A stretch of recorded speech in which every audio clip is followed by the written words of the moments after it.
Hello, everyone. Welcome back to the Chase Parker Enterprises podcast. This is episode 3. My journey to get to 100 podcasts, obviously, so I have enough long-form content to educate the world on my gospel. I'm here with my friend Mihir. Is that correct? He's also currently a student at the University of North Carolina. I'm the second year. You're in your third year, is that right? Yep. We are doing this live from my apartment in Chapel Hill, North Carolina. This is my first podcast that I've ever done here. I met Mihir a couple months ago. I've been talking to him online on Snapchat. This is actually the first time we met in person, so we've been here chilling for about the past hour or so, talking, having fun, getting along, because I feel like I'm a pretty easy person to get along with. We've been talking about a lot of interesting topics, and we've had some interesting things to say, some things that are funny, some things that are sensitive, and he has developed an agenda. He said he's going to wing it. He said he's written down some topics that we're going to talk about. So let's go ahead and get into this podcast. What's the first thing you want to talk about? Firstly, bro, introduce yourself. Tell them a little bit about yourself. A lot of people know that I know who I am. I'm Chase. I'm 19. I go to UNC. I'm trying to be a doctor. I also run an enterprise. Have a lot of other hustles going on the side. What about you, Mihir? Tell them a bit about yourself. Absolutely. Well, it's great to be here with you, Chase. I'm Mihir. Like you mentioned, I'm a student at the business school here. And I'm really curious about politics. Keaton Flagger. Wow. Exactly. Yeah, it's an aura, right? I'm really curious about like the way politics is changing, especially for like young men like us. Especially because like no one's really taking it seriously in the mainstream. Like it's talked about as if it's like sort of something dangerous, something bad. Like all of us are these right-wing radicals that have unacceptable opinions. So I think we owe it to ourselves to be honest with everyone, to show that we're not idiots and we're not just, coming up with this shit out of our asses. We're here because we're serious people, and everyone deserves to take us at our face value, frankly. So that's what I want to get to. So I did a political debate last week, and I'm going to be honest. I think I'm going to try to steer away from political debates just because they're quite heated. So he wanted to talk about some political discussions as well, but we have a bunch of other stuff that we'll talk about as well. Yes, this is not a debate. I think debates aren't really worthwhile. Yeah. Frankly. I think discussions, because the minute you get into a debate, it's like it becomes reductive, right? Like you're going to end up disagreeing for its own sake. And I think that's what happens in debate. But yeah, we're not here to debate. We're here. I talked to this really liberal guy. His name was Connor. He was really cool. The thing about Connor is, I feel like when I talked to him, he was basically talking and going super into detail about really small events that no one really knew about and no one really cared about. And I was kind of like trying to mention things that were bigger issue. So I don't know. It just kind of felt kind of boring for me. Yeah. So, yeah. I think it's important to mention that I'm not here to prove anything. I don't think you're here to prove anything. We're just here to show the world and to learn more, frankly. Yeah. All right. Let's go. No more talking. Let's go. Perfect. Okay. So Trump. You voted for Trump. Give me the top 2 reasons why. Donald Trump, the leader of the free world, he stood up, took a bullet in his ear, and stood up and said, "Fight, fight, fight." He's not a coward. He represents masculinity. He inspires all of us to keep working. We literally got a message from the commander-in-chief that said, "Fight, fight, fight," after he got shot in the ear. So it's very admirable. And that's another thing. You can't kill someone that God wants alive. You literally cannot kill someone that God wants alive. And that's how that works. So I love Donald Trump. He's quite an inspiration. I kind of want to build a personal brand myself, just as he has. I want to build my name into a brand. Trump has Trump Tower in Raleigh. In New York. Trump has Trump Tower in New York. There's no reason I can't. Yep. There's no reason I can't. I'm going to build Chase Parker Enterprises, and I'm going to become a billionaire, and I'm going to build Parker Tower in Raleigh. Hell yeah. Because why not? So obviously I like Donald Trump, obviously, because I think him winning that election was good. Not only, a lot of people think politics is a battle of policy, but it's not really a battle of policy, because whoever the president is, like, the speed limits are going to change. If you're still a broke loser under Biden and you're not working hard, you're still going to be a broke loser under Trump. So who the president is doesn't really matter, but I feel like it's more of a cultural change. So I feel like Trump winning in general is going to inspire a lot of young men to do a lot better, and as a result, that's going to be better for the world in general. So obviously, I like Trump because of that, and I don't believe, how do I say this in a way, but I don't believe in like laws or news or governments. You've lost your trust. I just kind of think everything's corrupt. Fair. And I've watched stories of how I think everything is corrupt. So if you see something on CNN, It's all fake. It's all fake. It's all fake. Everything you hear on the news is fake. Everything you hear out of a court of law is fake. None of it's real. It's all made up. It's all completely subjective. You hear something from a friend, and he's kind of stupid, and you hear something from CNN. Who do you trust more, that friend or CNN? I don't think I trust that stupid friend either, but I don't know, man. Who are you more likely to take seriously? I guess my friend. And why is that? Do you feel like you've been lied to?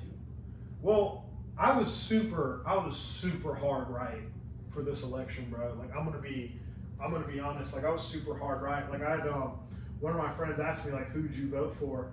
And I was like, I literally went down the ballot and I went Trump, and then for all the other names I didn't know, I just went Republican.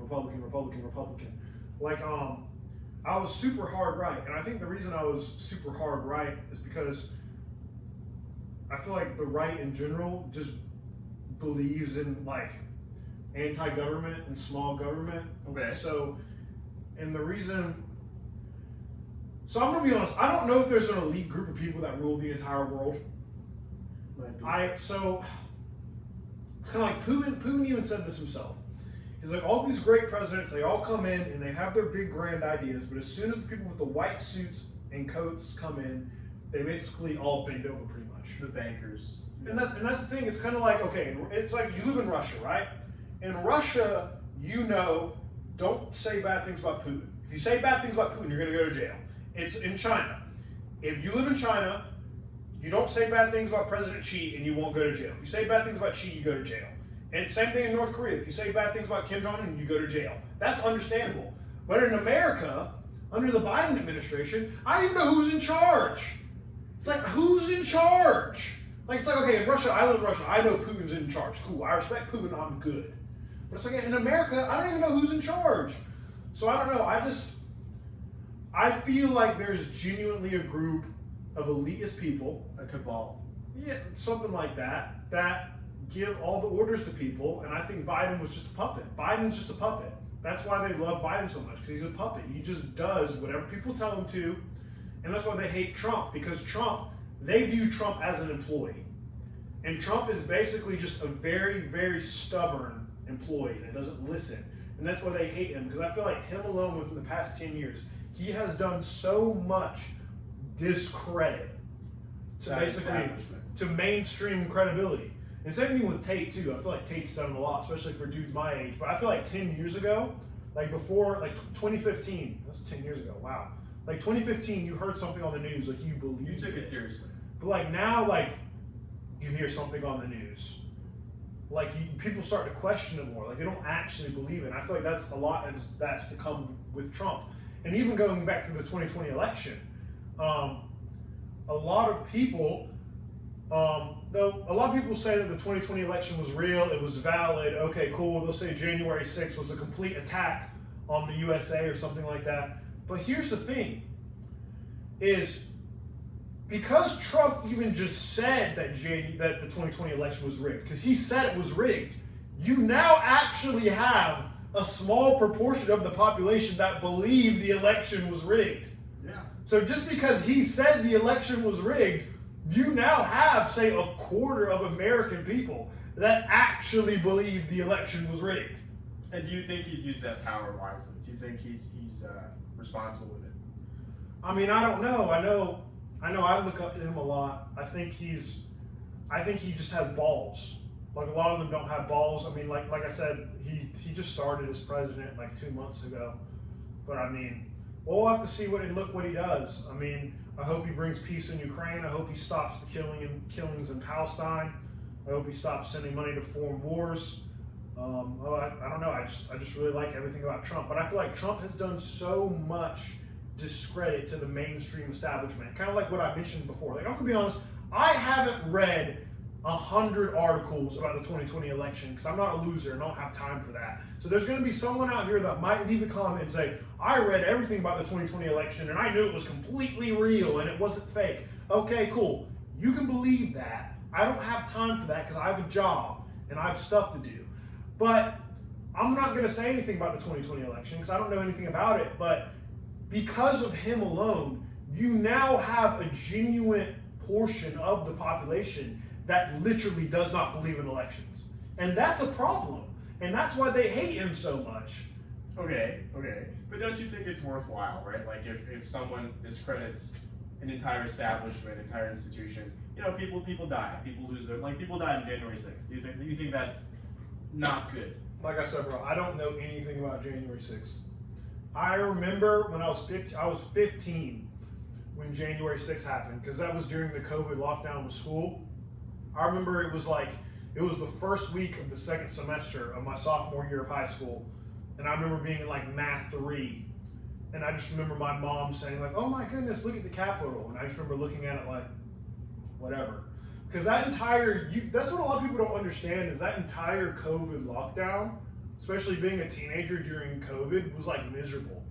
It was terrible. It was probably no 15-year-old kid should be isolated like that. That's just completely horrible. No 15-year-old kid should be isolated, should be cut off their sports teams because it should be locked because of the lockdown, should not be allowed to see their friends. So when I saw the January 6th attacks, I was just whatever. More bullshit. Life already sucks. That entire COVID lockdown was arguably probably the one worst periods of my life. So do you think that changed your view? Do you think you were involved in politics before that? So this will all come back full circle to what I'm about to say. Is same thing with Tate. Tate is basically he's basically kind of like Trump. I feel like Tate has basically, in the 6 months that he was basically famous on TikTok and blew up on TikTok before they canceled him, he basically regressed feminism by a solid 10 years. In the mainstream, your average guy. Andrew Tate took basically the feminist progression of the past 10 years and destroyed it in 6 months. All that progress that feminism made amongst men, he just destroyed. Why do you think he was able to do that? Because I think he says a lot of people don't like Andrew Tate because they think some of the things he says are extremely out of line. But what a lot of adults, especially adult women, don't understand is when you're a 15, 16-year-old boy, especially when Tate got famous, because I was 16 when Andrew Tate blew up. So if you're a 16-year-old guy, for your average 16-year-old guy, you don't have any money, no one cares about you, you don't have a car. Most 16-year-old boys, I want to be honest, are just addicted to Pornhub and video games. That's what most 16-year-old boys do. So when you're 16, you have the option between Pornhub and jerking off and Xbox, or listening to Tate and going to the gym. So that's why I think Tate stood out so much to a lot of teenage guys, because literally when you're a 15, 16-year-old boys, that's your only two options. It's, do I play video games and jerk off, or do I do what Andrew Tate tells me to? And do you think people don't understand that? They don't understand that, and a lot of people will think they do, but in reality, they've never been a 16-year-old boy. Because I've never been a 16-year-old girl. I don't know what it's like to be a 16-year-old girl. But also, I know me, when I was 14, 15 years old, I played football and I played basketball on my high school, and because of the COVID pandemic, all the sports in my school basically got closed off for, I think, over almost a year and a half. All the sports at my school got closed off, and that was basically all of my friends, that was everything that I did, and then it just felt like overnight I just got taken over. It just got taken away from me. So of course I was angry. I hated COVID lockdown. Of course I hated it personally because I looked at it as it destroyed my life. Because at the time, my entire life was playing sports and hanging out with my friends. And then because of the COVID pandemic, 5 years ago, all that got taken away from me overnight. So I was furious. And then when Tate blew up 2 years ago, and I'm sure there are a lot of teenage boys that feel the exact same way about it 2 years ago. And when Andrew Tate blew up 2 years ago, he gets on TikTok and he says, during the COVID pandemic, they shut down all of England, and I went to Sweden, and nothing was closed down. Yeah. So you get on TikTok and you see these guys that are saying, hey, the lockdown was fake, they just wanted to keep you inside of your house, and you look at that as, say, a 16, 17-year-old, that's like, this virus destroyed my life, it took my hobbies away from me, it destroyed my friend group, I couldn't see my friends for 2 years because I was stuck in my house, it was literally terrible. And then you have this guy come along saying it was all fake. you kind of start thinking like, was it fake? Like, I don't know. Like I said, I don't know the ins and outs of it. So I'm not going to say that the coronavirus was fake, and I'm not going to say that it was real. But obviously, a lot of people, they don't understand why he appealed to the group of people that he appeals to. But you got to understand, if you've been a kid, you basically had everything taken away from you. No one cares about you. You're stuck in your house. You have no friends. You're broke. Society just tells you to jerk off and watch porn, which is what most 16-year-old boys do. And you have this guy come along saying that, hey, you need to go to the gym. You need to make something of yourself. That's why he's so appealing to a lot of young guys. And a lot of people don't seem to understand that. So from my perspective, a lot of people say Tate's a human trafficker. But Andrew Tate, he's so influential a bunch of group of young men. And that's what a lot of people don't understand, is your ability to speak freely is basically correlated with how unimportant you are. It's kind of like Taylor Swift. Taylor Swift cannot freely speak about politics. She can't say what she wants to say because Taylor Swift can genuinely influence, say, a political election. She can, I mean, I know she supported Biden and Harris in the last election and they didn't win, but when you get to that level of fame, you can't speak freely. Like, even if you're in the NBA and you play for the NBA and you make $10 million a year, if you're in the NBA, you can't say what you believe in, because if you say the wrong things, you'll get kicked off the team. And that's kind of like Tate, is Tate was so powerful and so influential, and I would like to argue that he still is, amongst a very important demographic, amongst military age males, age 15 to 25, he was probably the most important figure in their life. Like, that's why a lot of people look at him and they see him as a massive problem, because he's a very influential figure amongst men and boys age 15 to 25. I mean, I know he is for me, and he was for me. I mean, he's so important from amongst a very important demographic. And he's purporting a narrative that obviously the left and the people who hate Trump don't like. So then you see on the news they put him in jail for sex trafficking and human trafficking and rape. Then you start to look into it a little bit and you're just like, well, they lied to me about the coronavirus pandemic. Like, this is just what, I'm not saying that this is true, but this is what I thought when all of this happened, especially going back to the 2024 election. And I even have a personal story as well. So during my first year of university, I was telling him about this earlier. I bought a Kawasaki Ninja. I got my first motorcycle. I bought a Kawasaki Ninja. I even have my helmet right here just because I thought it would look cool. When I was 18, I bought my first motorcycle. And I remember over Christmas break, I never had a speeding ticket before in my life before this. Over Christmas break, think about it, Christmas break in a university, there's no one there. It's a ghost town. But I was driving through my university, University of North Carolina. This was December of 2023. It was Christmas break, December 2023. I was riding my motorcycle. I've never been pulled over ever. I've never had a speeding ticket ever. I got pulled over by a police officer, and he said I was doing something like 65 and like a 35. He said I was doing 65 and a 35. And I was just like, okay. And then he gave me a speeding ticket. And on the speeding ticket, he charged me with reckless driving. Because I guess, apparently, speeding over like 15 miles per hour counts as reckless driving, which is actually a class 2 misdemeanor. So I got the speeding ticket, and I was like, reckless driving? And the officer put in the citation, driver was driving fast, which is considered reckless. And basically, they charged me with reckless driving with the possibility of endangering persons and property. So I was like, what the fuck? So I was 18, and I got charged with a class 2 misdemeanor, basically, which was BS. And I never had a speeding ticket ever. So me, I was 18. I didn't understand how laws work. So I got a lawyer.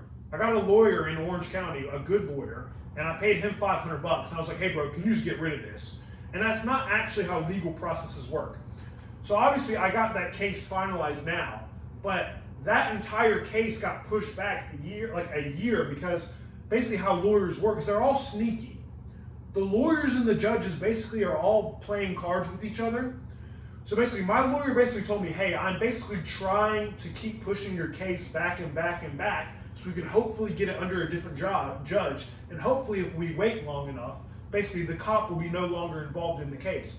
Because say if a cop gives me a speeding ticket and then a year goes by and the police officer, like say he moved or he doesn't work around here anymore, then the case is technically dropped. Because if it does go to trial, the cop's not going to show up, so the case is basically going to get dropped, or at least that's how my lawyer explained it to me. So a year goes by. December 2024, a year goes by. My lawyer calls me, he says, hey, I know we've been having this case pushed back, but next week I need you to show up in court for the first time ever. So I show up to court, I talk to my lawyer asked me, what do you want to do? And he basically said, you could let this go to trial, or you could just plead guilty to the speeding, and you'll get some insurance points, and they'll drop the reckless driving. And I said, well, why can't I go to trial? Because, I mean, I don't think I was driving reckless, and I don't even think I was driving that fast. That's what I said. And my lawyer basically told me, hey, so the DA knows the cop that pulled you over personally, and they're friends. And apparently the DA's cop got broken into over Christmas break, and she called the police officer that pulled me over personally. So they knew each other personally. So my lawyer basically told me, even if you try to contest this, and it's your word versus the officer, because the DA knows the cop that gave you the ticket personally, you're probably going to get convicted of the reckless driving. And that's the reason I hate laws, because laws and courts and judges are so interesting to me. Because let's say me and you get in an argument, and you say, I assaulted you. Right. Let's say there was a fight, and I assaulted you. You charge me, you call the police, and you write a police report, and you charge me with assault. Right? Let's say no one was there. Judges are so interesting to me, because laws and courts and judges are so interesting to me, because you're basically taking a judge who wasn't even there, and then you're basically making a verdict over what happened, and you don't even know what happened. And on top of that, these are life-altering decisions, because when I got my reckless driving ticket, a lot of people who know me is I've worked as an emergency medical technician. I'm going to school to be pre-med. My full-time job was being an EMT. Literally, my job is driving ambulances, lights, and sirens over the speed limit. So when I first got that ticket, there was some talk about I might get my license suspended for, say, 30 days because of a reckless driving charge. So you're telling me in America, they'll take a kid who's a straight-A student that works as an EMT, that literally helps people full-time, and because of a citation that might not even be true, you're going to suspend his license so he can't work and help people over a crime that's made up? So yeah, obviously that's why I personally don't believe in laws and governments. But for me personally, during that 2024 election, this was why I was so hard right. Because I was kind of furious. I'm just like, I feel like they lied to me about the COVID pandemic. They locked me in my house. They took my sports away. They made my life absolute hell. I couldn't see my friends. When I was 15 years old, that was absolutely depressing. I think they rigged the 2020 election. I don't know, but Trump is making me believe that they did. And then there's this Tate guy that's blowing up that's saying some really important stuff, and all of a sudden, because he blew up, and because he became the most Google man in the world, he's now put in jail for sex trafficking, and now 2.5 years have gone by, and he hasn't even been convicted of it, and he's in America, completely free of charges. And there's literally no women coming forward and saying that he sex trafficked them. And the ones who are saying he's sex trafficking them aren't even real. They're just girls making comments. And meanwhile, you have all his ex-girlfriends coming forward and saying that all this is made up. So, and then you even look into it further, like, okay, they're hitting Trump with all these lawfare attacks. Like, I'm pretty sure in February of last year, they made Trump pay something like $450 million in a lawsuit. And the thing is that was one of the things that kind of pissed me off during the Kamala Harris political debate, is Kamala Harris said that Trump was she was making fun of Trump. She was saying that he was held liable for sexual assault. So you're telling me Jean Carroll, who objectively isn't even a good-looking woman, she said that Donald Trump raped her in a shopping mall in the 80s. So you're telling me Donald Trump, a man who's a billionaire, who is objectively one of America's most iconic, famous TV show hosts and one of the most famous people over the past couple decades. You're telling me that he would have to rape this woman that isn't even that objectively good looking? Like I said, I don't know. Like, I mean, we've seen Epstein Island, we've seen a bunch of rich people do crazy stuff too. But I look at it as I'm looking at it like, I just don't believe it. I don't believe any of it's real. And it kind of made me furious. And I feel like that's why a lot of young men my age were so hard right. Is because of just everything that's happened over the last 5 years. It's like, all right, they lied to us about COVID. They lied to us about Tate. They're trying to hit Trump with lawfare attacks that aren't even real. And now we have people trying to shoot him, and somehow, what was it? Was it who are the people that wrote about protecting? Was it the CIA? The Special Service? Secret Service. Secret Service. Yeah. It was like somehow there was a kid on a roof for 20 minutes with a gun pointed at the president, and they knew he was there. How did that even happen? Like, how did that happen? It's a bit too coincidental. So I'm saying, like I said, I'm not gonna make any things saying, I'm not gonna say that COVID wasn't real. I'm not gonna say that the 2020 election was real. I'm not gonna say that Andrew Tate is a great person and that he's not a human trafficker, even though I like Andrew Tate personally and I don't believe he's a human trafficker, because I don't want people to grill me later. Like I said, I'm not an expert, but a lot of people my age, they're looking at all these consequential events, and they're looking at it and they're saying, they lied to us about COVID. I think they lied to us about the election. They lied to us about Tate being a human trafficker. They lied to us about Trump being a criminal. They lied to us about some kid being on the roof trying to shoot the president. They lied to us about all of this, and I even now have personal experience where I've learned that legal processes are not real, and they're completely made up, and they're completely full of garbage. That's the conclusion that I've came to. So you string all of these events together, and you genuinely get a group of people like me and other teenage boys that are masculine, and they genuinely look at this and they're like, these people are evil. That was why I leaned so hard Trump during the election. Like, I'm sure you can see the UNC 2027 Snapchat story. Yeah. The day before the election, I posted like 10 pictures of Donald Trump on the UNC. Everyone at my university could see what I posted on the university Snapchat story. I posted Trump. I spam my university Snapchat story with Trump because that is genuinely what I believed. I got to a point where I genuinely believe that the left, these Democrats are evil. They're genuinely evil people. They want to send money to Ukraine instead of giving money to people in America so they can build hospitals and actually take care of something important. They want to send money to Ukraine so a bunch of young men my age that are forced to stay in Ukraine, that aren't even allowed to leave, they're going to send money to Ukraine so a bunch of young men in Ukraine who probably don't even want to be there can literally die and fight. That's why I'm so anti the Ukraine war. Do you understand that the only reason that Russia invaded Ukraine is because basically NATO is inching it closer and closer to Russia? That's the reason that they did it. I'm not saying that it's moral to invade a country, but I understand why Russia did invade Ukraine, because NATO obviously has not been tolerant of Russia whatsoever. So in Putin's mind, you have to understand these people, this group, NATO, have been completely intolerant. They obviously don't respect me. They're not listening to me. They don't care about me. So why am I just going to let them allow Ukraine to join NATO? So I understand why he did what he did.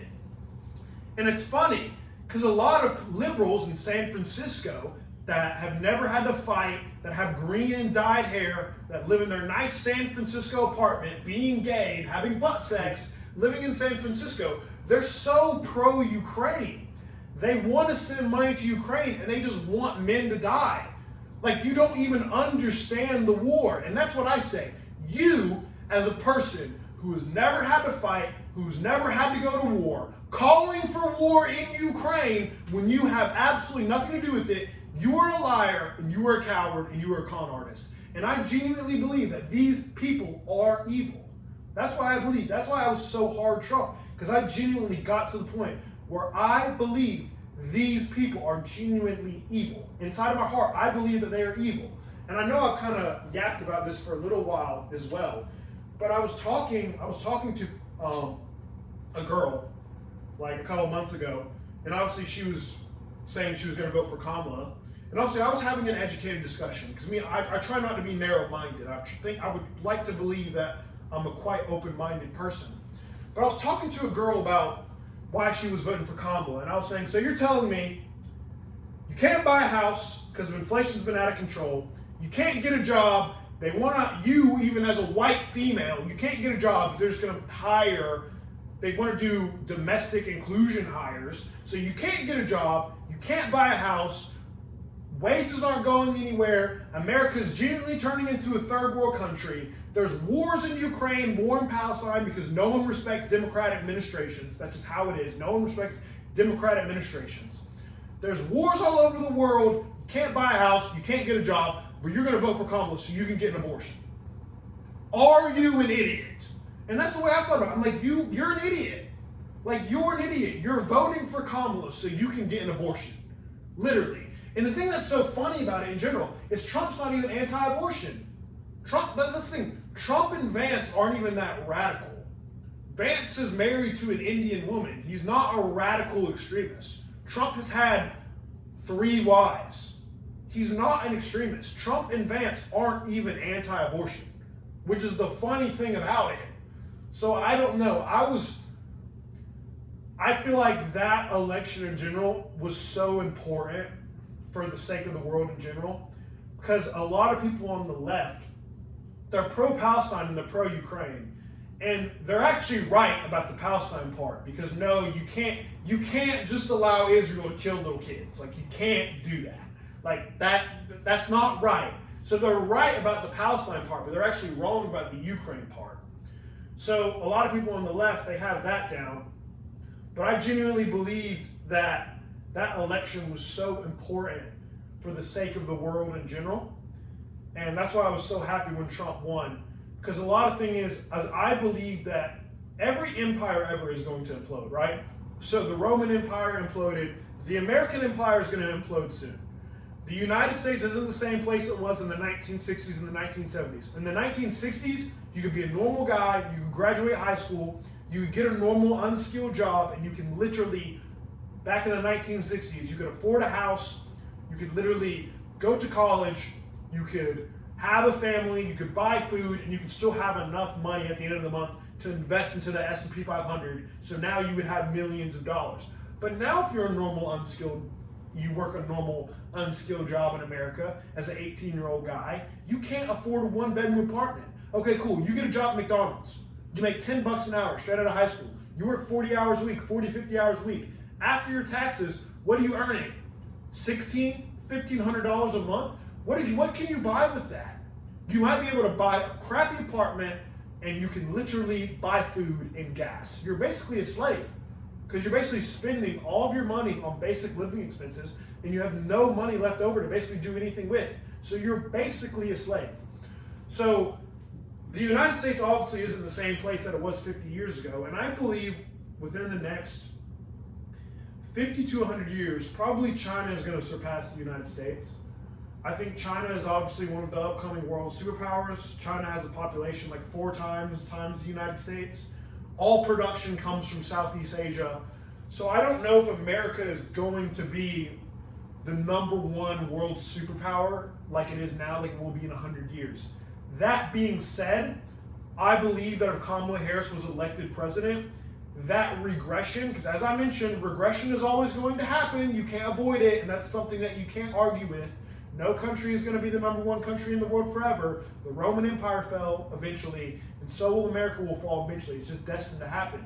But I genuinely believe if Kamala Harris was elected president, that regression would have been 10 times faster than it would have been under Trump. I think Trump winning that election has saved America a solid, at least a couple of years of regression. And as I mentioned, I feel like with any person, your number one priority should be to make as much money as possible, to get as rich as possible, to stack your income sources so you can get out of America. Like as I mentioned, I talk about a lot of hustles as well. I'm pretty much 19 as a full-time university student, and I make between $5,000 to $6,000 a month, and I pretty much live on my own, which is a pretty good income. I'm not at the 10K a month yet, but obviously I'm trying to scale that by creating content and making podcasts. But your number one priority should be to make as much money as possible, stack your income, so you can literally go move to Thailand and you can live off of $1,000 a month. Because in Thailand, in Southeast Asia, you can literally live like a king for $1,000 a month. So that's what I want to talk about a little bit more. So you don't Yeah, have the sense I've that... been for a while, sorry. No, don't worry about it. So you're pretty convinced that America's headed off the cliff. Like no matter what happens the next couple of years. It's destined. It's destined. It's going to happen. And do you think people of our age group sort of understand that they have to like look for that exit, or are they just going to like wallow in just a declining country because they can't accept that they have to think beyond that? Well, most Americans live paycheck to paycheck, right? So you just asked me, okay, if there's an American that's already living paycheck to paycheck, are they going to be concerned with the nature of their country 30 years from now, 3 decades from now? The answer is probably not. Because me, I'm working, I'm saving, I'm thinking about, okay, if I start making content now, if I start saving now, where can this stockpile to by the time I'm 40, 50 years old? That's what I start thinking about. But most people in general, they're just living paycheck to paycheck. So of course they're not thinking the way that I'm thinking. So I feel like, well, I'm just going to say, I feel like a lot of people that voted for Kamala and swing left during that election, you just really failed to do basic fundamental analysis. So that's my take on it. I'm really interested in like sort of that. It's not your analysis isn't hopeless because you have this like parachute out of the U.S. Yeah. But like, do you think there's this like people are just kidding themselves and like secretly they are and like they do believe it's all about to end and that they just want to admit it to themselves? I have no idea. Because I don't think it's all about the end. Right. I'm just saying, like, America obviously isn't the country that it was 50 years ago. And Right. if you still think it's going to be the same that it is now 100 years from now, you're a fool. It's not how the world works. Do you think people secretly believe that it's just going to get worse? Like, you know, we talk about... I think some people don't. Because Right. a lot of people obviously, a lot of people in general don't know how the world works. Fair. But a lot of people don't think about these things, so...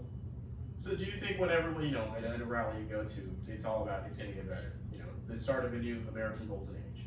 And do you think people genuinely believe that, or are the facts of their life such that Yeah, people obviously some people believe it, but I mean, every politician says, I'm going to do X, Y, Z, and they never do it. That's literally all Obama was, is just saying he's going to do something and it never happened. So of course people believe it.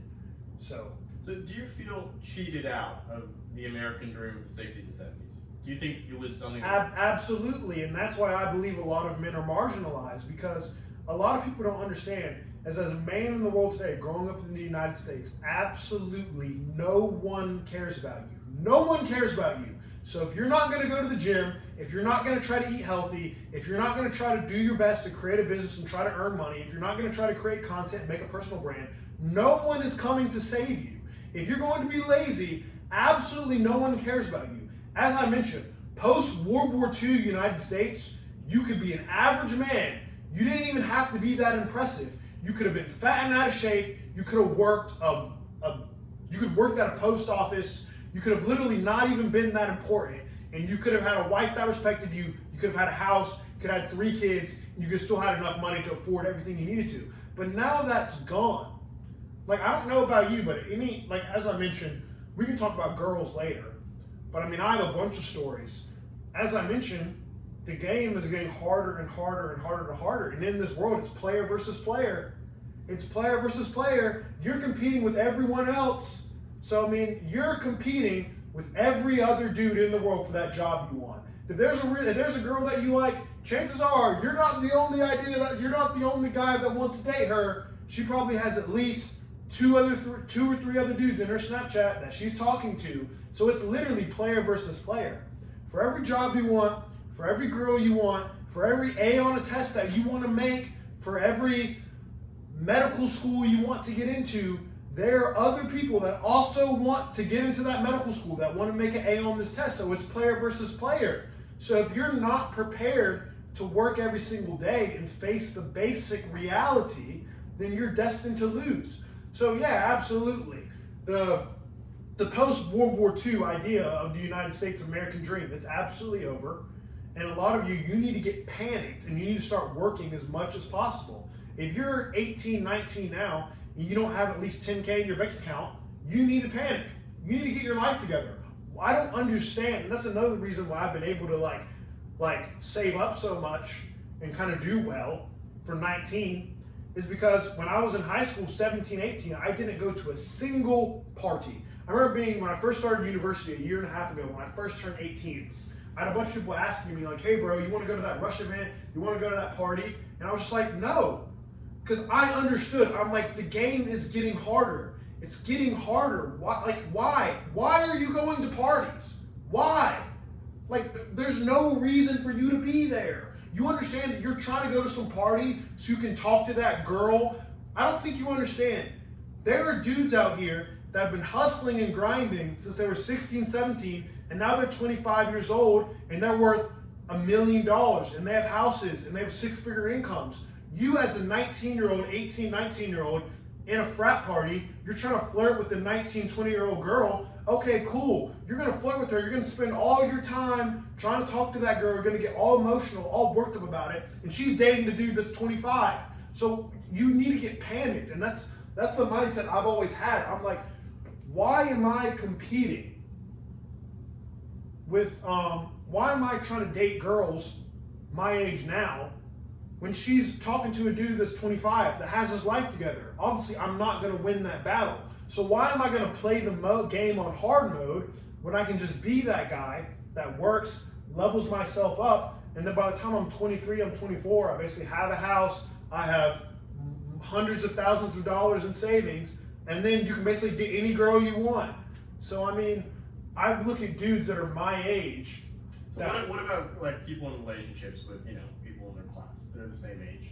Is it just not bound to last, or what do you think is like going right there, sort of? Well, from my personal experience, I feel like a lot of dudes say I understand, you're 16, you're 17, you're in high school, you fall in love with some girl for the first time. I get it. That girl that you fall in love with when you're 16, you're 17, I hate to say it, but just from my personal experience and a lot of other people that I know, she's probably not going to be the girl you end up with. And that's not a bad thing. What's probably going to happen is you're going to get heartbroken, and that's probably what's going to happen. And obviously you're going to be heartbroken, you're going to be sad, but you need to use that sadness as an unlimited motivation to become better. It can actually be a good thing. But your question is, yeah, obviously when I was 17, 18, there have been girls that I really liked that I've hung out with, and obviously I've lost out on for various reasons. And I look at other dudes that are 17, 18, that they meet some girl their age, and I really wish that it would work out for most of them, but with just how the modern dating game is and how the world is today, it really doesn't work, just from my personal example. So my only answer to that is, you can't cry about it, you can't whine about it, you just genuinely have to try to be the best version of yourself. That's literally the only answer. And I have a theory here, and I want to ask you if it has any resonance with you. But I feel like wealthier people, or people who come from sort of a background where they're going to be comfortable, where they're not really afraid of like 5 years down the line where they're going to be, right? Do you think it's easier for them to date, or just to sort of enjoy life in the way that, people keep asking, why aren't you enjoying your life? Why don't you just go to the party? Do you think wealth plays a role? Are you talking about kids that have like daddy's money? And yeah, I mean, even these days, daddy's money is pretty low. And at this school, there's most of the kids are like that, where they're not going to be broke in 5 years' time. But like, do you think that changes the game? Yeah, and it's funny that you say that because, well, there's a difference between being broke and always having to ask your parents for money. So I mean, my mom and dad aren't broke, but I mean, even now, I don't want to have to ask my mom and dad for money. Like, I don't want to have to do that. Right. So, yeah, I guess if you come from a wealthy family, that makes it easier to sleep at night. But I would also like to argue that a lot of kids that come from poor families, a lot of them were actually hungrier and have a bigger drive in general. So that might also be a benefit. But I guess, yeah, there are a lot of people that are comfortable. But I mean, I looked at that as, if you do come from a wealthy family, okay, cool, that's a benefit. why don't you even just use that as a bonus to become even better? Because I mean, just because your dad has a bit of money doesn't mean that the other guys you're competing with dads also don't have a bunch of money. So it's kind of just like a bonus. Like, I mean, to answer your question, I guess it could make it easier to sleep at night knowing that you have a place to stay. But I mean, like I said, my dad isn't broke, but I mean, when I was 19, he kicked me out just because we got in an argument. So I mean, and looking back at that, I think that's probably one of the best things that ever happened to me, because I don't think men should have easy lives. And this kind of goes back to everything that Andrew Tate preaches, and it's absolutely true. If you're going to be a man, and you're not going to work, and you're not going to go to the gym, and you're not going to try to be the best you that you can be, you're not going to do podcasts, you're not going to try to build a business, you're not going to do things that are constantly hard and stressful, you're never going to be a person of value. Value comes through the struggle. Like, why is having a Lamborghini so valued? Like, if you were to take a Lamborghini through Chapel Hill right now and you were to zoom it down Franklin Street, you would turn everyone's heads. Why? Because people understand that a Lamborghini is very expensive and it's very hard to obtain. Because it's hard to obtain, it has value. You could get a Toyota, you could get a Honda, sure, it's a reliable car, sure, it'll get you from A to Z, but no one's going to turn heads because everyone knows that car is easy to acquire. So you being a man, having hard things and bad things happen to you is actually one of the best things that can ever happen to you. And that's what I try to tell a lot of people. A lot of people that I know my age will be like, man, this girl I dated for 2 years, she cheated on me and I'm absolutely heartbroken. I don't have any money and I'm broke and I just failed my math test. Like, I had a conversation with a guy literally yesterday. There's a guy that I've known since elementary school, and he goes to ECU. And he was telling me, like, yeah, bro, this girl that I was dating for 2 years, she cheated on me, and he was absolutely depressed. And he was like, I got a math test coming tomorrow, and I think I'm gonna fail it, and I don't have any money right now. I'm broke. I feel like I just feel so stuck. And I said, good. I want you to use all of that as unlimited motivation to make yourself better. Because I've definitely been in a lot of circumstances where I failed and I've messed up. I've messed up a lot. I've had a lot of people make fun of me. Obviously, when I do podcasts, people make fun of me for trying to do this, they try to make fun of me for building a business. People are going to make fun of you for everything you do. So my answer to that is good. I want you to use all the bad things that ever happened to you as unlimited motivation. And when bad things happen to you, I literally want you to thank God. Because that's what I do. When I was homeless for a couple months last year and I got kicked out and I was living in my car, I am so grateful that happened to me. Because I learned so much about myself and so much about the world that most people will never know about themselves ever. So going back to what you said about a lot of people saying that, yeah, if they come from a wealthy family, yes, does that make your life a little bit easier? Of course. But I mean, I don't think that really matters, because I mean, if your dad just gives you money every single month, you're never going to become a man of value. For women, I feel like it's a bit different. But I feel like for men, the only way that you're going to be happy is if you go through struggle. You're not going to be happy if you don't struggle. I feel like if you don't struggle, you're going to end up being more depressed than you were if you put yourself through stress every day. And do you think that's what's like ailing all these young men, like who are out of school, out of work? They're living off of their parents in their mid-20s, late 20s. Yeah, you see these guys, they're in their mid-20s, they're living in their parents' basement, they play video games all day, they're addicted to Pornhub. It's more than ever before, like more men. Yeah, and everything that I described to you is you're addicted to comfort. You're addicted to comfort. And that's why I preach, is if you're always addicted to comfort, you're always taking the easier choice, you're never going to get better. So a lot of people, they're so afraid, they're cowards. They're cowards. They're afraid to do anything worthwhile. You don't want to be a man. That's the entire point about being a man, is having some balls. That's the whole reason that's the best thing about being a man, is you get to build yourself up like a video game. I would even genuinely like to argue that being a man is better than being a woman. And that's one thing that I was having a discussion with the other day. I was telling my mom, I was like, I think being a boy is much better than being a girl. And she was like, oh, I don't know that. And I was kind of thinking, like, being a man is better than being a girl, because I feel like as a man, your life is genuinely more like a real video game. It's more exciting. It's more exciting. That is, if you're not a coward. If you're living in your mom's basement and you're never doing anything worthwhile, yes, you're going to be depressed. But I mean, If you're constantly attacking life every day, doing new things, going to the gym, training, trying to start a new hustle, doing a podcast, going here, there, XYZ, always moving, that's the best life that you can ever have. But that only comes from not being a coward. So yeah, as you mentioned, a lot of men are afraid, they're cowards, they don't want to struggle, and that's ultimately what's going to hold them back. That brings it back to an interesting puzzle. I have a katana in my room that I wanted to showcase for this podcast. I have a katana.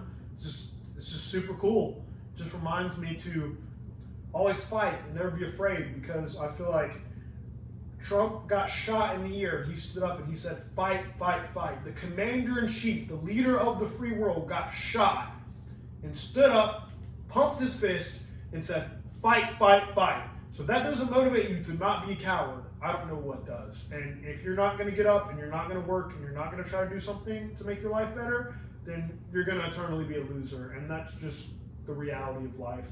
And do you think society pushes men to that loser path? Do you think, like, the media, like your general mainstream, right? Like people, like men who like are like gay Democrats. Yeah, well, obviously women don't want men to be super masculine, because that's a lot of things you got to understand. Because like I said, I talked to a couple of girls, and you'll definitely find out a trend with the ones that really like you is when a girl really likes you, she just wants to spend time with you. She just wants to spend time with you. She kind of just wants to hang out with you. She doesn't want you to do anything. So obviously, women don't want men to be hyper-masculine, because when you have a hyper-masculine man like Trump, he's harder to control. When you have a feminine man like Biden, he's basically just a puppet. And that's the thing is, women don't actually hate men. They just hate masculine men, because masculine men are difficult to control. So they'll say, the mainstream media, they'll say they don't hate men, but in reality, they don't actually hate men. Well, I'm stuttering a lot. They'll say they don't hate men, and that's true, but they hate masculine men. They like feminine men because feminine men are easy to control, but they don't like masculine men because masculine men don't listen. They're harder to control. That's why they don't like Trump, because they just see Trump and Tate as basically employees that are dangerous to their narrative, that are stubborn and don't listen. It actually kind of goes back to your argument. This is why girls kind of like, how do I say it? They kind of like bad boys, because bad boys are harder to control. And I don't feel like girls like bad boys, not necessarily because they're mean, but because a bad boy would just ghost you. A bad boy will basically just block you and never talk to you ever again. Versus if they have a man that's constantly listening to them, there's no fun and there's no chase there. If you're just a simp and you're constantly giving away your attention to all these girls that you're never gonna date, that you're never gonna ever be in a relationship with, like, your attention basically has no value to her. Because if she knows she can get your attention anytime she wants, then it's not that important. It's basically just, it's basically easy to obtain. But if there's this guy that's a bad boy and his attention is difficult to obtain, and she knows that if she pisses this guy off, he'll say, I'll stop talking to her, she kind of has a bit more excitement for the guy that's a bad boy. So believe it or not, they'll say that they don't like hyper masculine men like Tate or Trump or even like me sometimes, but they'll say that because these men are difficult to control. They don't listen. Because like I said, when women really like a man, they just kind of want to hang out with them and they want to talk to them and only them.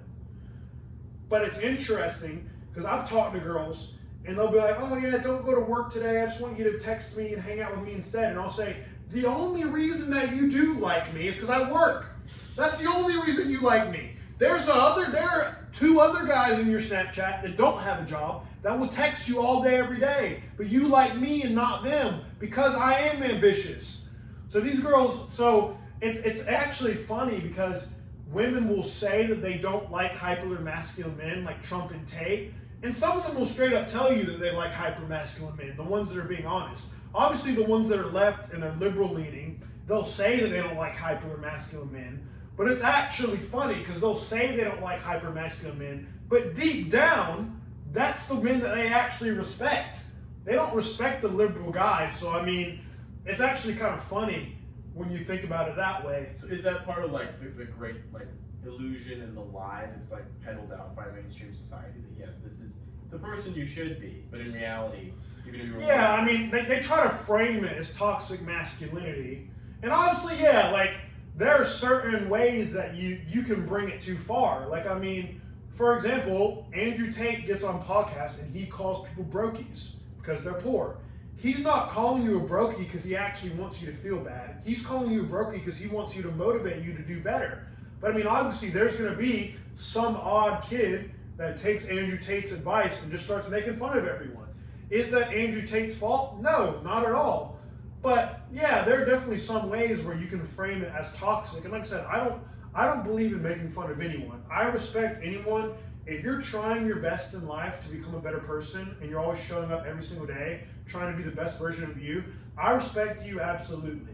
But obviously, I don't believe in making fun of people. Like, obviously, I'll make fun of my friends, like, just as a joke to try to motivate them, but I'm not going to make fun of someone for something they can't control. Like, that obviously is toxic and that's unethical.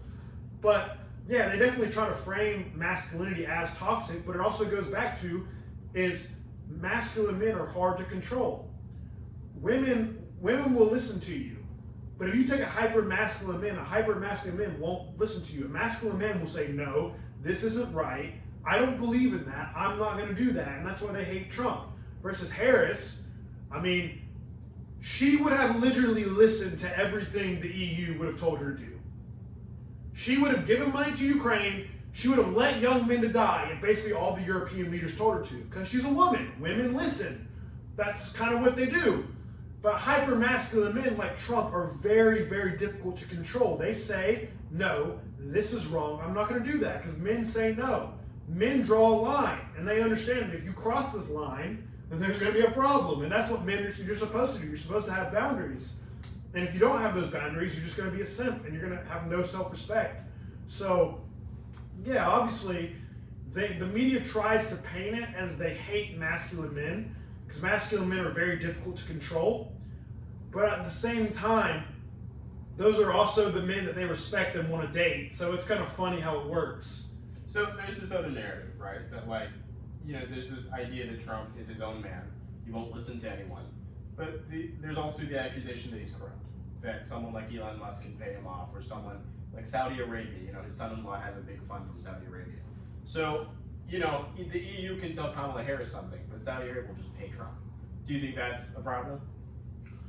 I mean, as I mentioned, there's corruption in all areas of the world. And like I said, I don't know anything about his son's deal. I have no idea about that. I'm not going to talk about anything I don't know. But there's always going to be corruption in all areas of the world. I would even like to argue there was probably more corruption under the Biden administration that we don't even know about. So, I mean... Do you think hypocrisy, like pretending you didn't do anything, is worse than doing it out in the open? Yes, definitely.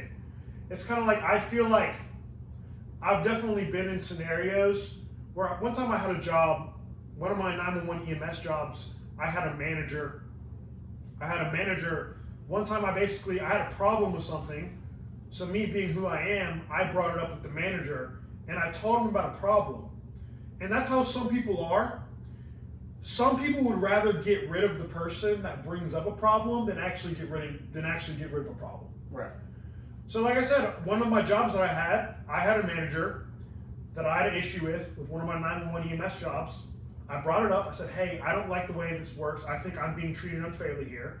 And instead of actually listening to me, my boss kind of just tried to write it up as, oh, you're being disrespectful. You need to get in line. And obviously that kind of pissed me off. But I mean, that's how some people are.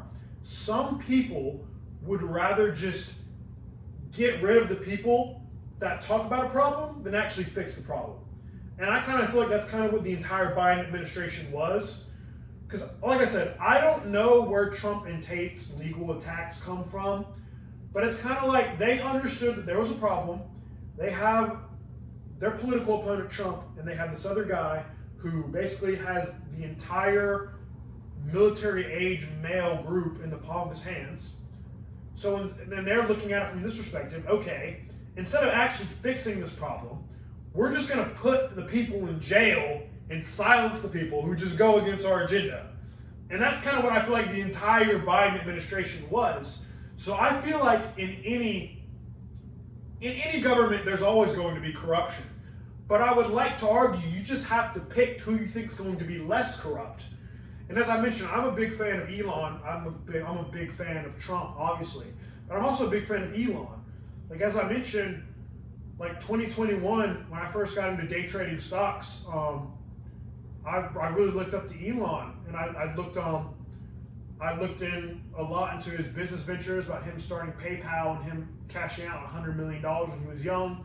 Also, as we just mentioned, I'm thinking about starting my own bank. Well, I'm not thinking about it, I'm going to. It's just going to take some time. But I really look up to Elon as well. And it's funny, I'll be on Twitter. As I mentioned, I'm using Instagram a lot, but I also scroll on Twitter because Twitter has a lot of funny memes. And it's funny because it's kind of funny how politics works. Is no one hated Trump and Elon before they were in politics, but now they're in politics and they hate him. So basically, people will go on Twitter and they'll say Elon Musk is bad. They'll make fun of Elon on Twitter or on X, and they'll say Elon Musk isn't smart and he doesn't know what he's doing. And I'm just like, so you're telling me Elon Musk, the richest man in the world, he's created $2 billion companies of electric cars, which it's funny because the left were so pro electric cars, and we're so pro like getting rid of combustion engines, and they were so pro electric cars. And now that Elon Musk is on the right, they hate electric cars and they hate Elon. So it's kind of funny. So I look at it, and people on the left will say, Elon Musk is stupid and he's corrupt. And I'll look at him like, how is he stupid? He created $2 billion companies, and you're literally making fun of him on the app that he owns. It's ridiculous. So I mean, how is Elon not smart? He's accomplished more in his life that most people will ever accomplish more in 100 lifetimes. I'm genuinely, I am convinced that Elon Musk, that man is incredible. Everything that he does. He's so busy with all the different things he does. He's so admirable. You would be a liar if you told me you didn't think Elon Musk was an admirable person. With all the businesses that he runs, with his 11 kids, and he still has time to post memes on Twitter every day. Like, how can you hate this guy? Then it also goes back to a bigger argument.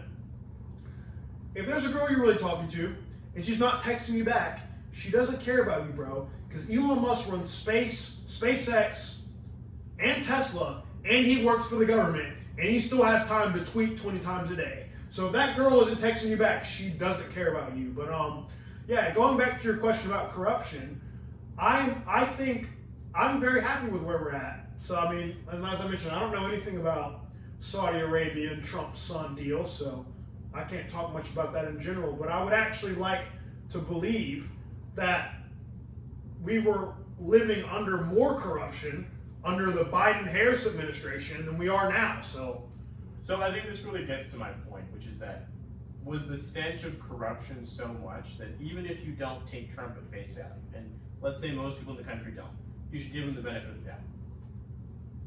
Well, yeah, definitely. Obviously, he's a salesman. He's a salesman. So obviously, he's not going to tell the truth about absolutely everything. He's going to say, we're going to win, we're going to be the best, we're going to be the greatest, X, Y, Z. That's how he is. He's a businessman. That's basically who Trump is. So, I mean... So yeah. Would you be a sucker if you we're sitting here and, oh, he's not honest? That's not the point. He's not meant to be honest. Yeah, that's the point. None of them are honest, dipshit. None of them are honest. But I mean, I don't know. I would like to believe that Trump is doing a fantastic job. And I would like to believe that the world is a much better place now than it would have been. And I will continue to defend that statement. So you're in your second year now. You've been here for 4 semesters, basically. What did you think college was going to be like, and how has it turned out? I'm going to be honest, I think I was very disappointed. Really? Yeah, because UNC, I think the year I applied, 2 years ago, 2023, I found out I got into UNC when I was 17. The year I applied, I think UNC had like an 18% acceptance rate. Right. So it was very, very competitive. And like I said, I'm from a small town. It's called Clayton, North Carolina. Best place on earth. But it is a very small town. So obviously when I got into UNC, I felt like I just kind of assumed that I would meet people that were like really, really ambitious and like really focused like I was. And so far the case that I feel like I was kind of disappointed because I got into university and I was kind of like trying to network with people, and it just kind of felt like, I don't know. A lot of people were concerned with like going to parties, and like a lot of people were just concerned with things I weren't really interested in. And you'll have the really occasional smart person that you'll meet, but I mean, these people are busy. Like they don't have time to hang out with you. They're busy studying in the library. So I feel like I was kind of disappointed because it was hard for me to like make a friend group. And not because I can't make friends, but just because, like, as I mentioned, like I was living in the college dorm while also trying to work full time. So I mean, I wasn't really ever there. I didn't go to any parties. Like, I wasn't really into the same thing as most people were. So like as I mentioned, like I'm talking to a guy. He's trying to talk to me about a football game and a party. I'm talking about what crypto coin I'm trying to buy. So I mean, it's just like. I'm not into the same things that these people are, so I can't really relate to them. So I felt like with being in university, I was kind of disappointed. Obviously, now that I live off campus, I kind of live on my own. I don't really live in a dorm, and I don't really associate with the college life. I kind of just go to just do my school. I feel like I'm really, really happy with that. I feel like I'm definitely building. I feel like I'm building a better group because I feel like before I was looking at it in regards to just trying to network with people like inside of like my school, and I feel like that's where I was kind of disappointed. Where I feel like now I'm trying to network with people just by like building this brand, and I feel like via social media I've had more interesting people just reach out to me. So I feel like that's been a better way to kind of like grow, and so far it's worked well for me. But I mean, I don't know, as I mentioned earlier, the entire like frat group to me never really appealed to me because I don't know. I understand like you want to be in a frat because you want to meet friends, but I mean, I feel like it's kind of better to meet friends organically, you know. It's expensive too. Most people leave. And it's interesting because I say that because I remember when I was 18. I first started university. There was this girl that I really liked, and I hung out with her a couple times, and I really liked her. And she was in a sorority. And then obviously, a lot of people that are interested in Greek life, and a lot of girls in general that are in sorority and are interested in Greek life, is if you're not in Greek life and you're not into that entire like scene, like they really don't want to talk to you because that's your entire personality. So I remember there was one girl that I really liked, and she just kind of ghosted me and started dating a guy that was in a frat. And obviously, I was really upset because on paper I thought I was the better person, thought I was the better guy. I mean, and so obviously that was kind of disappointing, but also I understood. It's like, if she wants a guy that's going to go to the club with her and go to football games with her and basically not work and basically spend every minute of his life basically just sucking up to her, if that's what she wants, obviously I'm not going to be able to give her that. So, I mean, I can't really be too upset about it. So, I mean, yeah, I was talking to a girl and I got dumped for a frat guy that I feel like I was objectively way better than on paper. But at the same time, when you have a girl, right, you either have to give them your time or your money. You're going to have to give them some of your assets. So that's why a rich guy can have multiple girlfriends, because he can basically just pay all their bills, versus a broke guy, can only have one girlfriend, because he has to dedicate all of his time to her, and that's the only girl he's allowed to have. So basically, he has to talk to her every day, he has to take her out, he has to basically make sure all of her emotional needs are met. He has to dedicate all of his time to that girl, or else she's not going to be happy. So with women, right, you're either going to have to sacrifice your money or your time. That's just how it works. So obviously, if she's looking for a guy that doesn't have a job and is unemployed, that's not really doing anything with his life, but he's willing to give her all his time, then obviously that's probably a better deal for her, because I'm not going to be able to give her that much time. And I'm also not going to be able to give her that much money either, because I'm in an interesting state where I've talked about this earlier. I'm trying to literally make as much money as possible, and all the money that I'm making, I'm trying to funnel it into my business. So if I'm making more money, I'm putting that, like let's say within the next 2 months, I save up another 10 grand, which I probably will. That 10 grand is going onto a down payment on a rental property, or I'm going to take some of it and I'm going to funnel that into, say, buying product that I can sell say eBay or Amazon. So basically all the money that I'm making, it's either going into the business or it's going into savings. So I'm in an interesting position where I can't really give girls my time because I'm so busy, and I don't really want to give them my money either because, I mean, yeah, I could dish out a few $1,000s every month to pay for a girl and get her whatever and buy her stuff. But I mean, if I did do that, then I mean, I'm not growing my business at all, and I'm just spending all my money on a girl that's probably going to dump me eventually anyway. I don't know, but yeah, so I'm in an interesting state where I don't want to give girls my money, obviously because I'm trying to build something for myself, and I don't want to give them my time either because I'm so focused on everything that I'm trying to do. So, I mean, perhaps if you're a young guy and you're building your empire, just stay single, or just find a girl that's going to be happy with that, which is rare, I feel like. But I mean, that's how I feel personally. So I mean, let's look at it from like the average guy, right? The number of relationships that, like the percentage of people who are in a relationship has gone down every year. Why do you think that is? For the average guy who's not hustling, who's not, you know, spending his time well, why do you think he's still not getting the women, even though he has social media? That's it, or is it like? So this is basically this. As I mentioned, during my first year of university, I talked to a lot of girls. Like I cold approached a lot of girls. I was practicing my cold approach method, and I got rejected a lot, and I learned a lot as well. I got a lot of phone numbers. I got blocked. I went on a couple of dates. I got played a bunch. I've learned. I'm not giving you advice necessarily because I'm smarter than you. I'm giving you advice because I've failed a lot, and you can learn a lot from me. So what I've learned is your only weapon in the dating game is your attention. Your attention is your only weapon. This knife right here is your attention. This is the only weapon that you have. You can be good looking, you can have money, you can have XYZ quality, but your attention is your only weapon. So typically how it works is, what I've learned primarily is obviously men are motivated by obviously status, money, and sex, right?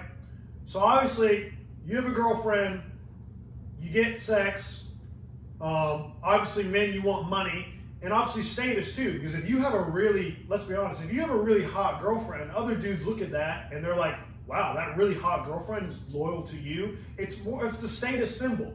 Because as I mentioned, it's kind of like the Lamborghini. It's difficult to obtain because not every random guy on the street can just get a really objectively good looking girl that's completely loyal to him and only to him. It's just hard to do. So typically, that's what men are motivated by. So if any girls are watching this, if you have a boyfriend and you want to make yourself more appealing to him, ask yourself, I mean, obviously you could say, how can I have more sex? Yeah, I'm sure most men will be happy with that. But how can you get your money? How can you give your man more status? Because yeah, if you're going to the club and you're talking to other dudes, then obviously you're giving him less status because other dudes are laughing at him. But if you're blocking every dude that texts you, if you're basically unfollowing every dude from Instagram, and you're loyal to him and only him, that's going to increase his status because other dudes will look at that and they're like, wow, this objectively hot girl basically is completely 100% committed to him. That, from a lot of other men looking at that, they automatically respect that man more. So traditionally how the exchange works is men are particularly money motivated by sex and status, right? And money is just a part of status, right? But women are typically motivated by fun and attention.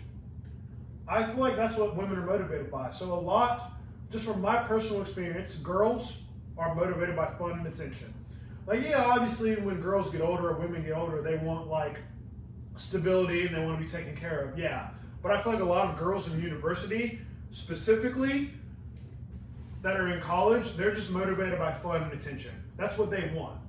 So the typical exchange in most relationships, as I mentioned, 1950s America, when you only lived in your small town and there was no social media, typically it was you have one man, you have one woman. It's basically this man goes, I give you all of my attention and I pay your bills, and in exchange, you give me sex and you're loyal to me and only me.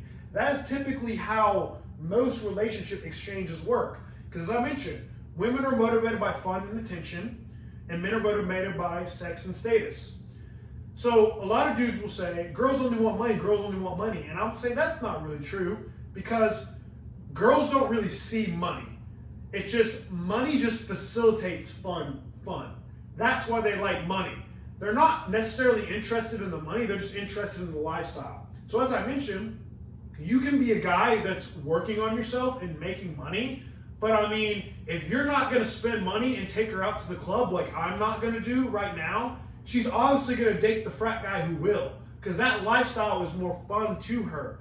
Even if it doesn't make sense, she's more interested in that lifestyle than your future projection, at least right now, especially when they're 18, 19. Most girls aren't thinking about that long-term stability. And I don't blame them. Most girls don't start thinking about that until their mid-20s, right? But the problem now with social media, and especially with Snapchat, is nowadays, girls can get on Snapchat, and most girls have Snapchats of over 1 million snaps for. Most girls now, in their Snapchat, they're snapping or talking to at least 5 to 10 guys at once, maybe more. And guess what? She's not banging any of them. She's talking to 10 girls on Snapchat and she's not banging any of them because she doesn't have to. So this is how social media has changed the game. Is now girls are basically able to get unlimited attention from men. So why would they need to commit to just one? From their perspective, it's basically that now with social media and Instagram and Snapchat and Tinder, they can get as much free attention from men whenever they want, and they never have to have sex with any of them. So let's dial that back. There's a whole class of women, especially here, that say that there are no good men. That they don't talk to anybody, they're not on Snapchat, they don't have the million-plus score. They just don't find guys that are interested. Is the problem that men are only interested in a very small subsect of women? Well, it actually goes back to what you say. I'm going to be completely honest. Most men are losers. Like, I'm going to be objectively honest with you. If you look at the statistics, like, most men are broke, most men are overweight, like, most men aren't really striving for anything, they're just playing video games. So, yeah, the average woman, if I was the average woman, I would be disappointed too with my choices. So obviously, it's not all women are bad. Obviously, there are a lot of men that are just losers. And that's kind of what I mentioned, is if you're going to be that guy that's not going to be motivated, then I can't help you, right? Because your life is never going to be good. But I mean, if you just look at the statistics, like, most men are broke, most men are overweight, most men don't really have a nice car, they don't really have a nice place. So yeah, on paper, for women, it might not seem like there's a lot of good dating options. But I kind of want to go back to the attention thing, of what I was talking to earlier. As I mentioned, the average girl via social media, and even a good-looking girl, she can get unlimited attention whenever she wants. So she now has all this attention, and she doesn't have to give out any commitment. So if you're a man and you want to get better at getting girls, you just have to make the perceived value of your attention important. Because it's kind of like, let's say if you're a guy and you're constantly showering a girl with attention all day, every day, eventually she's just going to begin to resent you. Because she's going to understand that your attention has no value because she can get it whenever she wants. It's just an easily accessible commodity. It's not like gold. It's just like garbage. But if there's this other guy who's a bad boy that only talks to her maybe once every 3 weeks, and she knows he's busy, he's hustling, then the perceived value of attention that she gets from that one guy is more than the guy that she gets every single day. That's why simping never works. It never works. So my only answer is, as I mentioned, there are going to be 10 loser dudes that are hitting up the girl that you want on Snapchat, not doing anything because they're broke and they don't do anything. So the only way that you're ever going to be able to date a girl is you just have to make your attention in her mind seem more valuable than those 10 other dudes combined. So your attention is your only weapon. If she knows she can get your attention whenever she wants, she's never going to respect you. That's why they like bad boys. Because a bad boy would just say, you know what, I'm done, and block you and stop talking to you. That's why these girls are obsessed with bad boys, just block them and ghost them and ignore them. Interestingly. Like, I know I've been there. You've been the guy. You've been super nice to her. You've tried to treat her well. You've tried to talk to her every single day. And then she ends up just breaking your heart. I've been there. And meanwhile, she breaks your heart. And then you're wondering why she's obsessed with this dude that didn't care about her. Because the guy that doesn't care about her would just say, screw you, and ignore her. So interesting enough, that's the only thing that you can do. You just have to make your attention valuable. So you want to ask me, how can you make your attention more valuable? Well, first of all, do podcasts, build a business, work, go to the gym, make content so they know you're busy. If they know you're a guy whose attention isn't easily accessible because you're busy, they're going to automatically have more respect for you than the guy they know that's just playing video games all day. Does that kind of make sense? Yeah, absolutely. So I mean, that's the biggest thing that I've learned. And keep in mind, I've learned that the hard way.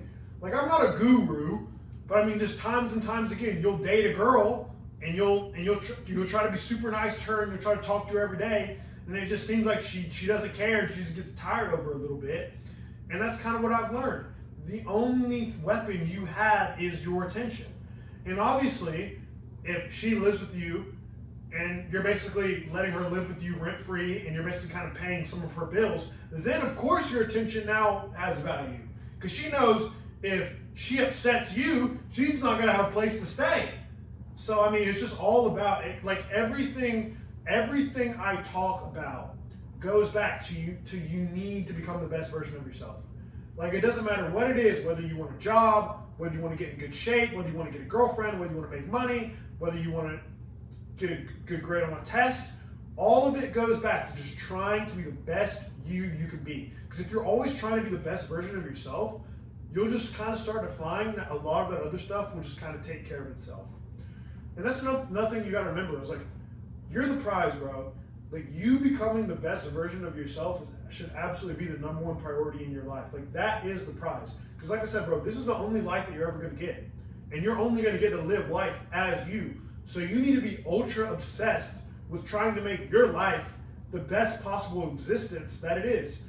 Like, don't worry about what everyone else is doing. Like, and listen, all these Trump haters, don't worry about what Trump is doing.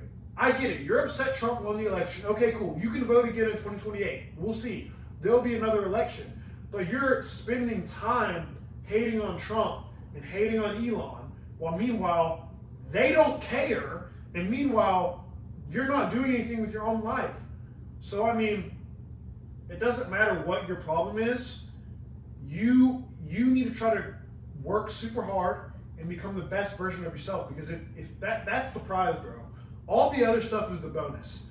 Like, I guarantee you, a lot of these dudes that watch my videos now, they might be 12, 13 years old. I know I was on YouTube watching podcasts when I was 10 or 11 years old. So if you're a 10 or 11-year-old guy right now watching this, I would like, because I know there are going to be some young guys that watch this, the number one priority in your life is trying to be the best version of you. So you need to try to be the best version of yourself all day, every day. Because all that other stuff is a bonus. The money's a bonus, girls are a bonus, everything else is a bonus. But becoming the absolute best version of yourself is absolutely the greatest decision that you will ever make. And all of it kind of just falls in line later. I know I kind of rambled on a little bit, but I just kind of want to talk about it. No, I think it's great to hear, in detail. But like, thinking in the broader spectrum of life, right? Do you think guys are very cheap with their attention? That they spend their time on things that don't count. They dedicate their attention to things like video games, like pornography, that we're not going to get them anywhere. Do you think people don't value their own attention? Yeah, obviously. As we mentioned earlier, a lot of men, let's say you just graduated high school, you're convinced that life is hard, like it's hard to make money, absolutely no one cares about me, and it basically just goes into everything that we just mentioned earlier about. So I mean, yeah, a lot of men do invest their time in the things that don't matter. And do you think that's because they don't see it's worthwhile, or do you think they just don't believe in themselves? I think some of both. But I mean, I feel like it's more about just doing something that you feel is meaningful. Because for example, like, I might think someone like making paintings is stupid, but to you, if you find meaning and you enjoy making paintings, who am I to tell you that making paintings is a waste of time? So I don't know, quite frankly. But do you think, the way that things have changed, let's say, when we were 10 years old, it wasn't like we had Instagram or Snapchat. Today we do, right? Do you think spending all those formative years on Instagram and Snapchat and YouTube and whatnot, do you think that that's conditioned us into valuing our attention less and less and less? I think for some people, yeah. I mean, it would be definitely. I know the world has changed a lot, but I mean, imagine being a 10-year-old boy today and having access to Instagram Reels and all the brain rot content. Fucking skippity toilet or whatever. It's crazy. Yeah. I mean, I don't think it's definitely useful. But that's another thing that goes back into it is with social media. Okay, cool. Social media has there are two ways you can use social media. You can either consume content or you can produce content. If you consume content, yeah, doom scrolling, you're going to waste all your time, and that's not really a good use of time. But you could produce content like I'm doing and use it to build a brand. You can use it to monetize yourself. So pros and cons, social media definitely has its pros and cons, but you need to use social media to produce content, not consume it. Because if you do consume brain rot content all day, every day, then yeah, obviously that's not healthy at all. But so long run, let's say 10 years down the line, you're in a position of power. You can write the laws, you can do whatever the fuck you want. You have the money. What do you think is going to make the difference for, like the guys who are going to come after you, the guys who are 12 years old, 13 years old? Where do you think that this country is going to go for them? So where do you want to take it for them? Do you want to go back to a place where, they can be average like they could have been in the 70s and 80s and, have a decent-ish life? Where do you think the long run is here? I don't know. I think, like I said, I have no idea, obviously, what the economic state of the country will be, say, 50 years from now or 10 years from now. But I just want to, if there's anything that I could do, I want to instill bravery, and I want to instill masculinity in all the young men who watch this. And it's the thing is Mr. Beast, right? Yep. Obviously Mr. Beast, he's one of the biggest YouTubers, content creators in the world, and he's actually in Greenville, North Carolina, where I was literally a week ago hanging out with one of my friends that goes to ECU. But I'm gonna be honest, I actually think Mr. Beast is kind of dangerous for young kids. How so? Because his entire brand basically revolves around this brain rot content. I don't think it's basically just giving away free money, brain rot content, everything's so happy, all the time. That's basically his entire brand. And I would actually like to believe that the content that he's producing is more harmful for the 10-year-olds today than it is doing good. Because, that's just what I think. I don't think he's using his outreach for good. He has a massive outreach, and he could use that to instill people to, I don't know, be brave and become better. But instead, he's just using that to do YouTube challenges and make brain rot content with streamers. So I feel like there's a double whammy here, right? We grew up on all this soft content. We were told to be. Yeah, and I watch Mr. Beast too. If I ever get famous and Mr. Beast watch this, kudos to you. You work very hard, but I don't know if having that big of a platform and just using it to do BS challenges is probably the best thing you could be doing. Right. For it's not motivational. It doesn't push anyone to do anything. So you have all these cultural forces that push you to be soft, right? And at the same time, the rug gets pulled out from under you because you no longer can afford to be soft. So do you think people our age are the most screwed that Screwed's going to be? Because the kids coming up, they kind of have a sense that things are going poorly. That even if the world's telling you to be soft, and it's not anymore. Trump is president again. Sort of people that were once kind of considered right-wing lunatics are more and more mainstream. So that do you think our particular upbringing and our set of circumstances is the worst it will ever be? Sort of the contradiction between those two things. I don't know. I definitely think growing up in North Korea would have been a lot worse. No, absolutely. So, just in terms of the American experience, in the grand course, since 1940, people have I don't know. I quite enjoyed my childhood, man. Grew up using the Wii. Yeah, no, these are great. Cartoon Network. Has your grandpa ever told you, "Yeah, you're so soft, right? You never went outside and got you you didn't break any." I feel like, because for example, I feel like that's mainly kids that are within the past 10 years or so, and definitely more so the kids that grew up during the COVID generation. I think that's going to be a massive problem. Kids that were born, say in like the kids that were born in say like 2014, 2015, that are now like 10 years old, and they were 5 when the COVID lockdown happened, and that was like, I don't know. I think that's definitely going to be a massive problem. I feel like my generation, like I still had a little bit of childhood before all of that stuff, like before TikTok and Instagram. Yeah. But I don't know. It'll be interesting to see. We'll see. I don't know. So really don't know, bro. Yep. That's a good place to stop. Any other topics, sir? Not that I know of. I think that was a great. All right, Mr. Mihir. Yep. Thank you for doing this podcast with me. Hope everyone who watched this enjoyed this video. Have a good day. All right. Great to be here. Shake my hand, sir. Yes, Thank sir. you.